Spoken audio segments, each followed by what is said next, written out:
Hello अस्सलाम वालेकुम my YouTube family. My name is Anusha वसी अंसारी। एज़ यू नो काफ़ी सारी वीडियोज़ अपलोड हो गई हैं इस साल आपके लिए। तो चलिए अब ये वाली एक्सरसाइज का 7th क्वेश्चन भी हम यहाँ पे फिनिश कर लेते हैं। तो लेट्स रीड क्वेश्चन नंबर 7। आपकी एनसीईआरटी बुक में पहले से ही गिवन है और मैंने यहाँ पे पिक्चर्स ड्रॉ कर दिए और जो जो चीज़ें मेंशन होती है वो चीज़ हमने यहाँ पर लिख दी है। तो चलिए सबसे पहले हम क्वेश्चन रीड आउट करते हैं। Triangle ABC is right angle at, figure बनी हुई है 9.16 है आपकी, जो मैंने आपके व्हाइट बोर्ड पर बना दी है। AD is perpendicular to BC, जो हमारा AD है वो परपेंडिकुलर है BC पर।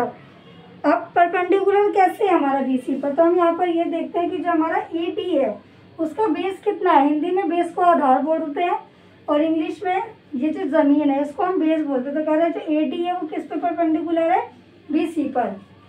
तो ये क्वेश्चन में पहले से ही कह रहा है if AB is equal to 5 centimetre, AB की जो हमारी लाइन है वो 5 सेंटीमीटर की है और BC 13 सेंटीमीटर है and AC is equal to 12 centimetre. और जो हमारा AC है वो हमारी 12 सेंटीमीटर है। हमें निकालना क्या, find the area of triangle ABC, also find the length of AD। दो चीज़ें यहाँ पर आपको निकालनी है।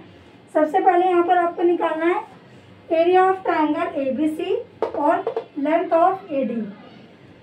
अभी हमने लेंथ दो निकाली थी 6th वाले क्वेश्चन में, वो हमारा पैरेललोग्राम था। ये हमारा क्या है, ट्रायंगल है। तो दोनों में फॉर्मूला चेंज होता है। यहाँ पे फॉर्मूला क्या चीज मेंशन है, एरिया निकालना है हमें ट्रायंगल का। तो एरिया ऑफ ट्रायंगल का क्या फॉर्मूला होता है,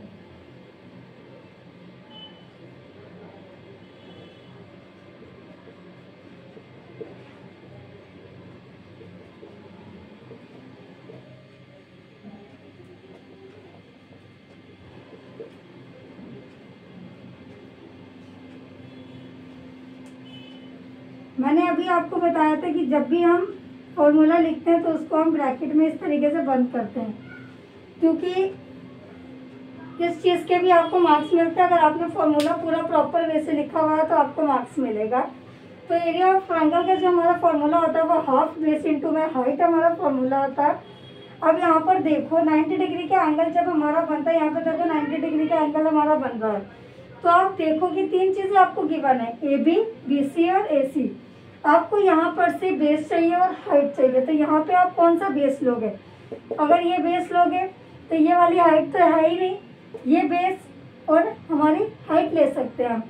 तो एरिया ऑफ ट्रायंगल हमें निकालना, अगर ये चीज़ हमें गिवन होती तो हम देखते हैं। जब यहाँ पे एरिया ऑफ ट्रायंगल निकालेंगे फॉर्मूले का हाफ एज इट इज लिख देंगे। बेस कहाँ पर, इसको हम ऐसे सीधा करके देखेंगे तो ये हमारा बेस बन जाएगा और AC हमारा क्या बन जाएगा, हाइट बन जाएगा।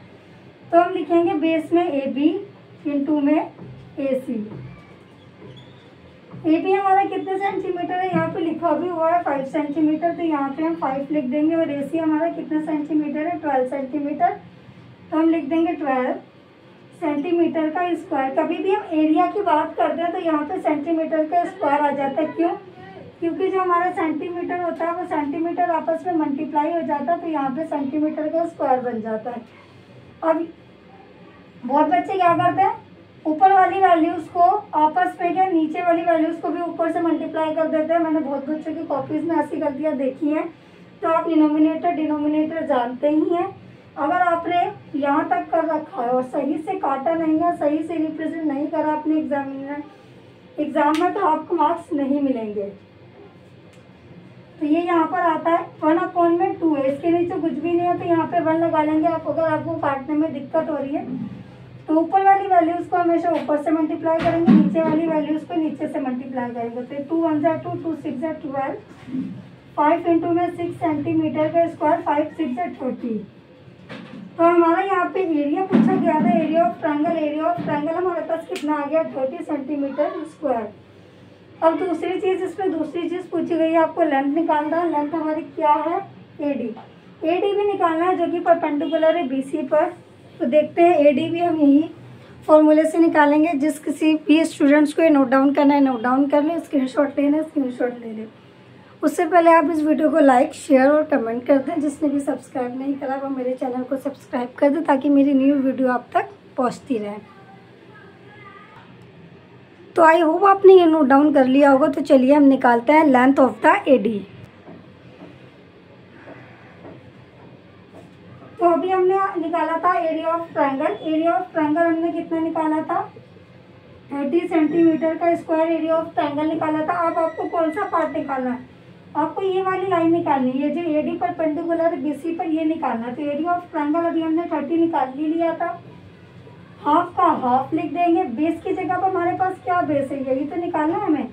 तो हमारे पास बीसी है और हाइट हमारी क्या दे रखी, एडी, जो कि हम पहले नहीं ले सकते थे क्योंकि हमें हाइट तो गिवन नहीं था अगर हम, और एरिया भी गिवन नहीं था, इसलिए हमने ये वाली साइड को कंसीडर करके हमने क्या निकाल लिया था, एरिया निकाल लिया था।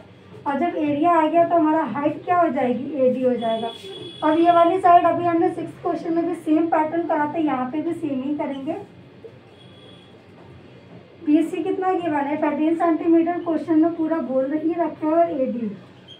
तो अब ये कट नहीं सकता, पॉइंट में आगे अगर आप काटोगे तो इससे अच्छा है कि आप ऊपर 13 को 1 से डिवाइड करोगे तो कितना आ जाएगा, 13/2 इंटू में एडी।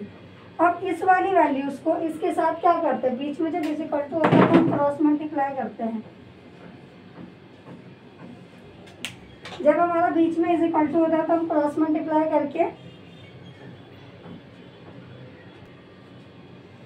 तो यहाँ पर बच्चों को बहुत सारी प्रॉब्लम होती है। इज इक्वल टू का हम क्रॉस मल्टीप्लाई जब ही करेंगे जब हमारे बीच में इज इक्वल टू का निशान होगा, अदरवाइज क्रॉस मल्टीप्लाई नहीं करेंगे।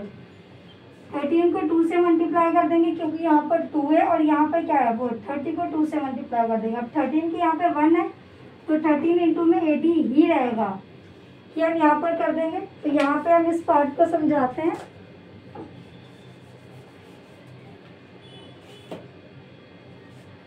जब हम 13 को 2 से करते हैं तो ये कितना हो जाता है, 60 इज इक्वल टू 1380। कुछ इस तरीके से बन जाएगा हमारा यहाँ पर प्रोसेस। अब यहाँ पर क्या हो गया, इज इक्वल टू में मल्टीप्लाई में इस साइड हमारा कहाँ चला जाएगा, डिवाइड में आ जाएगा। तो जब आप इसको काटोगे तो 13 4 जा और 6 1 जा, तो ये हमारा इस तरीके से आ जाएगा।